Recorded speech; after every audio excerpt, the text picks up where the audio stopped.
Donc, lorsque nous comprenons bien ce que Geshe-la donc a expliqué, donc lorsque nous récitons le mantra de Je-Tsongkhapa, à ce moment-là, nous pouvons donc avoir cette claire compréhension et nous dire vraiment, voilà, Je-Tsongkhapa est vraiment cela.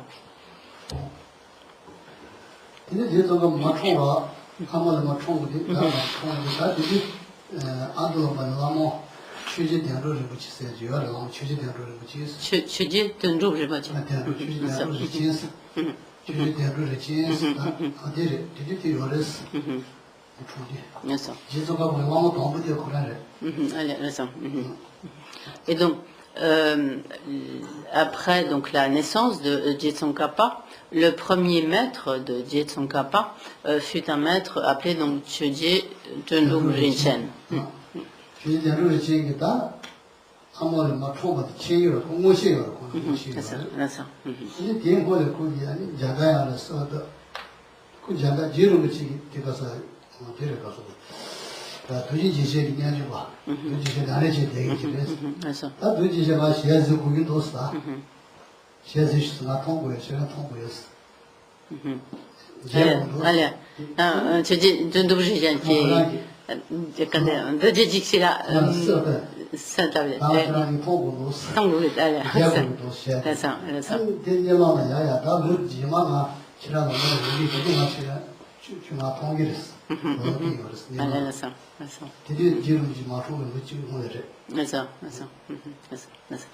Et donc, ce maître Chöje Döndub Rinchen, avant, donc était, pardon, tout d'abord, donc c'était un maître qui était comme un grand pratiquant de Yamantaka, et qui, avant donc la naissance, avant même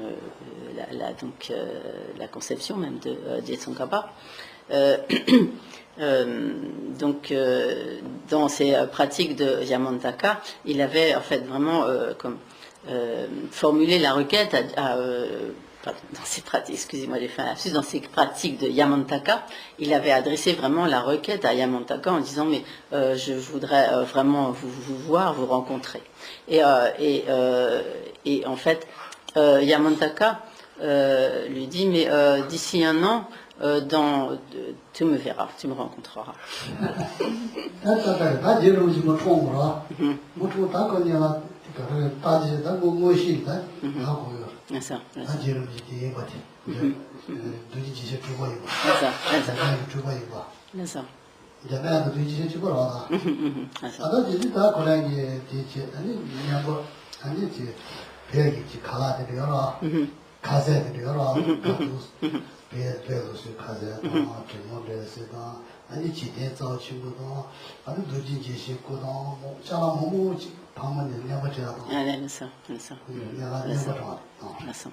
Et donc, ce maître, donc, Chöje Döndub Rinchen, lorsque Je-Tsongkhapa vint au monde, donc il en eut la perception, disons comme la clairvoyance, et donc il savait alors donc que ce maître était donc cet enfant qui était né était donc à la fois donc Manjushri et Yamantaka et Manjushri étant la même nature donc de la sagesse donc des Bouddhas, et donc il se rendit alors à la demeure des parents de Je-Tsongkhapa et leur fit de très nombreuses offrandes, des offrandes comme traditionnellement au Tibet, des kapsé ou de toutes sortes de très nombreuses offrandes.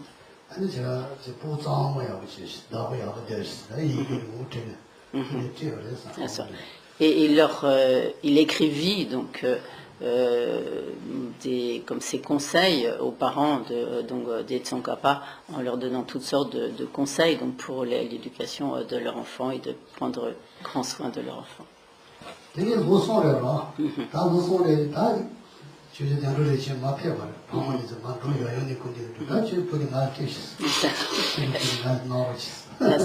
Et donc lorsque l'enfant lorsque l'enfant qui deviendrait Je-Tsongkhapa eut 3 ans, Chöje Tundub Rinchen se rendit à nouveau donc, dans la maison des parents de Jitsongkapa avec de nombreuses offrandes, de nombreux cadeaux, et il demanda aux parents de Jitsongkapa de lui confier donc l'enfant.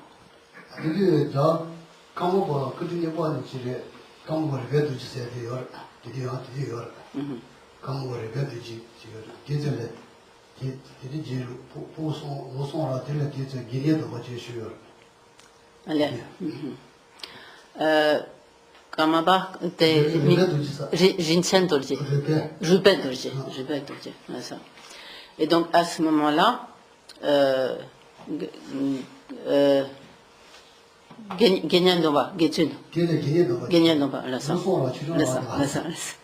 Et donc, Kamaba Sumbat, Nibat, là ça. Et donc à ce moment-là, donc le maître qui était donc de la tradition Karmapa, Rupen Dorje, du nom de Rupen Dorje, donna à l'enfant, donc qui était donc alors âgé de 3 ans, les vœux d'Upasaka.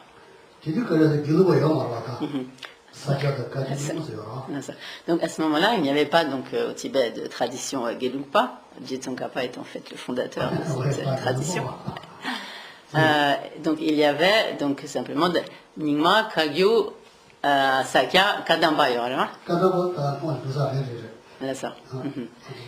Et donc il y avait ce que l'on appelait donc la tradition ancienne comme des Kadamba, donc la plus ancienne qui était la tradition des Nyingma, les Kagyu, les Sakya et les Kadamba, qui sont en fait comme les précurseurs des Gelugpa.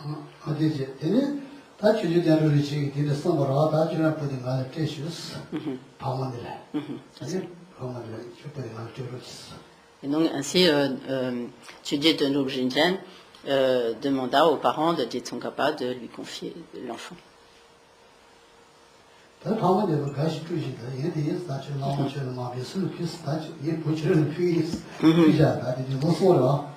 Et à ce moment-là, donc les parents de Jitsongkapa furent tout à fait ravis et donc confièrent leur enfant donc à Chöje Tundub Rinchen.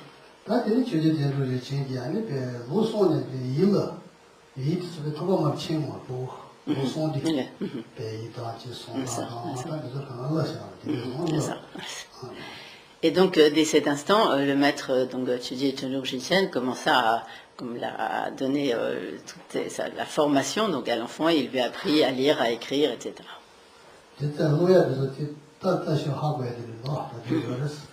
Et donc presque très aisément, donc l'enfant se mit à lire.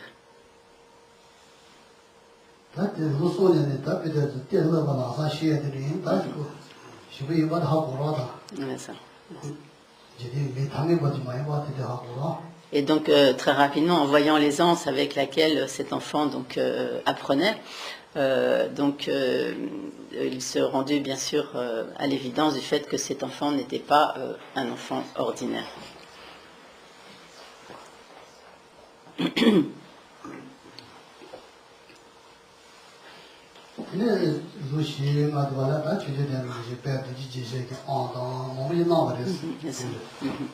Et donc lorsque l'enfant eut vers 4 ans, donc Chöje Tundub Rinchen donna à l'enfant de nombreuses initiations, notamment celle de Yamandaka. Super quoi.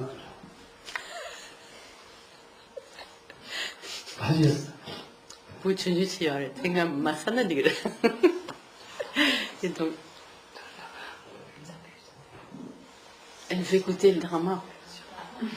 Nick essaie de les attraper.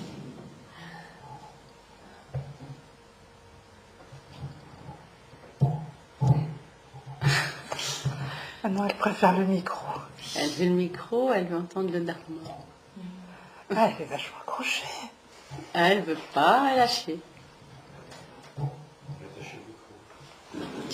Elle est tombée. Hein? Hein? C'est un petit papier peut-être.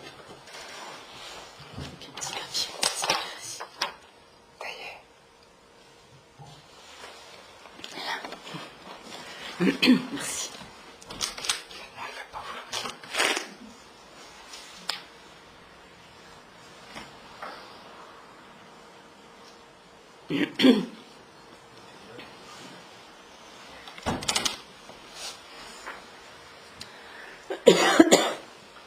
아다도 손에서 대파를 다 주지지 아다 대조다 아다 개리다 아다 좀 먹나봐 주제로 지금 나도 다 지내는 보시지 않아요 아 그래서 강하게 언어 같은 수준 Et donc, de 3 à 7 ans, Chögyé Tendom Rinchen conféra donc, aux jeunes enfants, donc Gyetsongkhapa qui deviendrait donc Gyetsongkhapa, de très nombreuses initiations de Yamantaka, de Heruka, etc. Bien sûr. Bien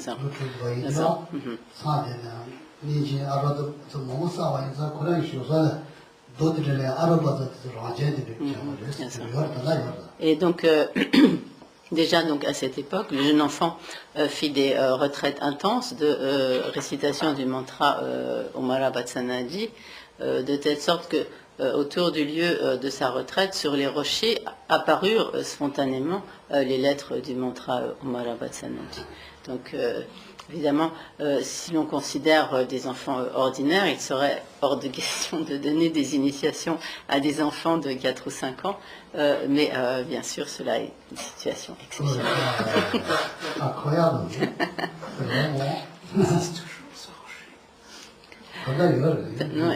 Oui, c'est vrai.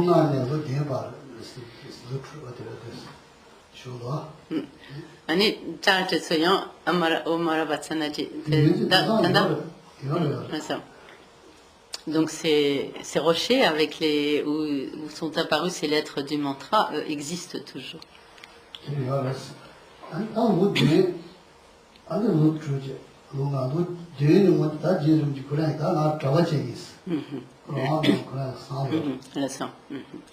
Et donc à l'âge de 7 ans, Gyetsongkhapa donc déclara qu'il voulait devenir moine.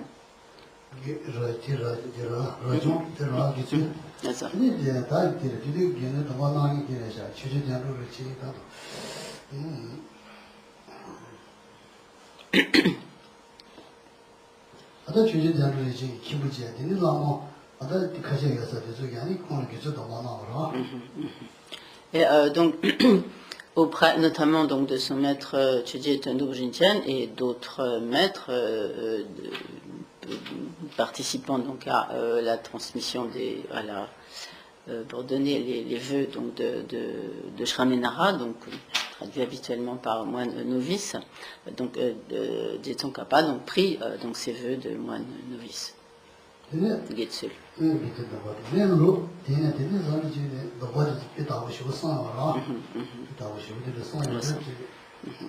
Et là, et donc, bien qu'il n'ait alors que 7 ans lorsqu'il prit ses vœux, donc il observa ses vœux de moine de façon tout à fait pure.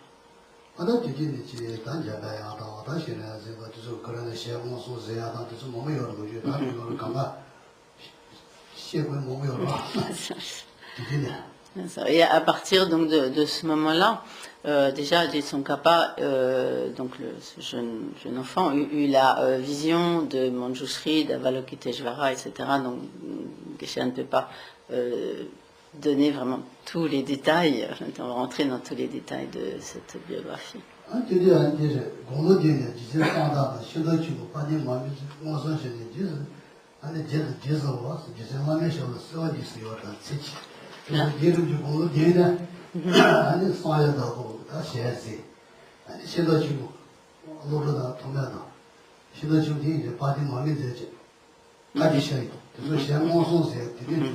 Bien sûr. Et donc,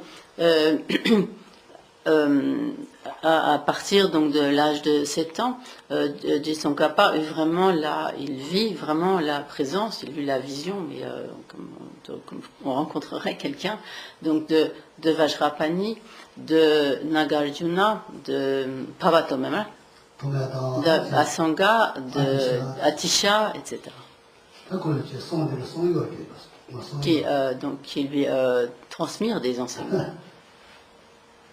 아들이 주제 대로를 지고 그냥 다들 보고도 뭐냐면 사제문에 지대를 배워이. 그래서 세계 이체다. 그래서 그래서 틀을 요라. 아니 오늘 단지 아다시로 배야다 다류야다 아다 오늘 너무 나요라. 그래서 et donc alors donc donc ce maître Chögyé Tendom Rinchen déclara vraiment cet enfant, cette personne est réellement une manifestation du Bouddha venu en ce monde pour accomplir le bien des êtres. Et donc il lui conféra encore de nombreuses initiations et le jeune donc Je Tsongkhapa fit de nombreuses retraites, etc., prit également des auto-initiations.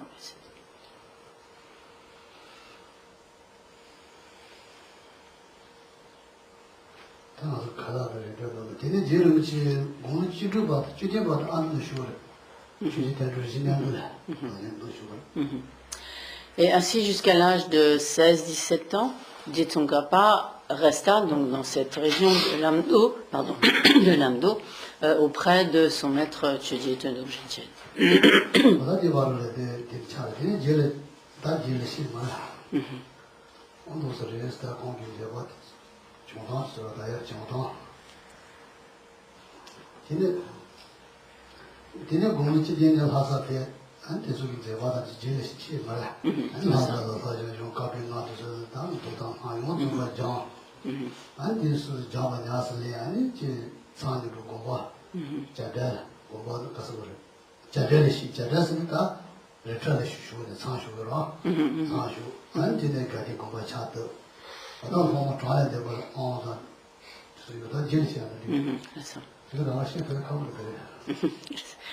Et donc, ensuite, donc, Je Tsongkhapa se rendit dans le centre du Tibet, où donc il se consacra plus particulièrement à l'étude donc des 5 grands traités, et donc où ensuite donc pour résumer, il fonda le monastère de Linden. Donc il passa beaucoup de temps également donc en retraite, et donc ensuite il eut de très nombreux disciples, développa les enseignements du Bouddha, etc. Et donc Geshe-la abordera ces points après déjeuner. Le maître Chögyé Tendom Rinchen, donc qui fut donc le premier maître de Je Tsongkhapa pendant de nombreuses années, était un maître de la tradition Sakyapa.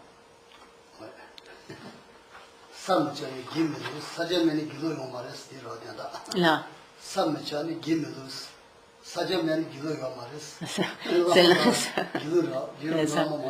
ça.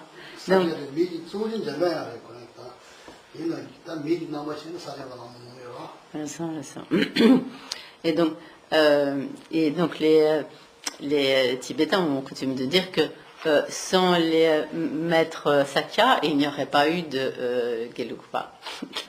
Dans la mesure où donc ce vraiment premier maître qui a été d'une très grande importance pour Je Tsongkhapa, donc qui était donc un maître Sakyapa.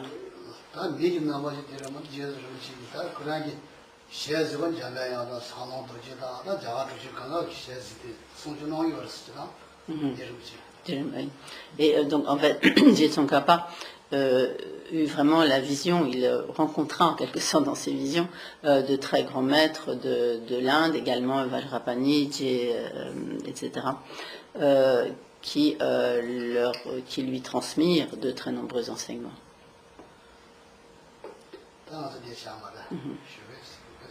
Donc nous allons nous arrêter là pour ce matin.